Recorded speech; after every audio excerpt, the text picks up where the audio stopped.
அப்படியே சின்ன குழந்தை இந்த இயற்கை வேளாண்மை பற்றி பேசுறேன் எப்படி இருக்குன்னு சஞ்சனா 6ஆம் வகுப்பு படிக்கக்கூடிய சஞ்சனாவுடைய ஒரு மிகச்சிறிய உரை இது உங்களுக்காக. அனைவருக்கும் வணக்கம். நம் உயிரை காப்பவரை கடவுள் என்று அழைக்கிறோம். அவ்வகையில் நமக்கு உணவளிக்கும் என்ற விசார கடவுள்களையும் அவர்களால் விளைவிக்கப்படும் நல் வகையும் பற்றியும் தங்கள் முன் பேசுவதில் நான் பெரும் மகிழ்ச்சி அடைகிறேன். உழவுக்கும் தொழிலுக்கும் வந்தனை செய்வோம் என்பது பாரதியாரின் வாக்கு.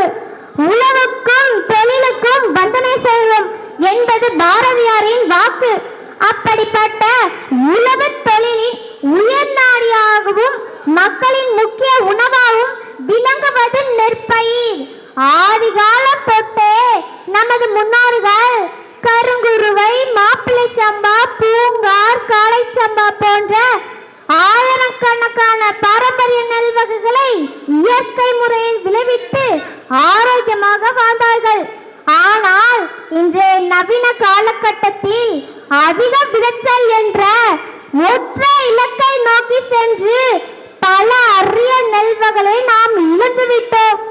ஆனால் இது போன்ற திருவிழாக்களின் மூலம்தான் இயற்கை ஆர்வலர்களின் அயராத உழைப்பாலும் இன்று மீண்டும் பாரம்பரிய விதைகள் உயிர் பெற்று வருகின்றன. இது நம் மண்ணின் வளத்தை காக்கும் மாபெரும் முயற்சியாகும்.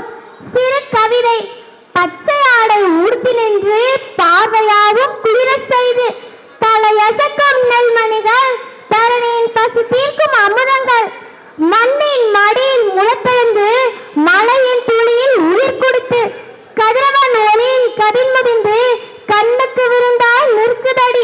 சேற்றில் உழைக்கும் கரகனினா சோறாய் மாறும் நெல்மணிகள், உழவனின் வேர்வை துளிகளெல்லாம் ஒளியும் தங்க கதிர்களடி.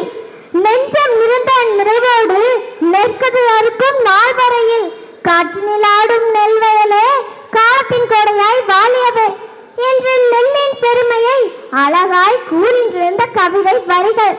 மேலும் படித்தால்தான் வேலை, கை நிறைய சம்பளம் என்று சொல்லிக் கொடுத்த சமூகம் விதைத்தால்தான் சோறு என்று சொல்லித்தர மறந்துவிட்டது.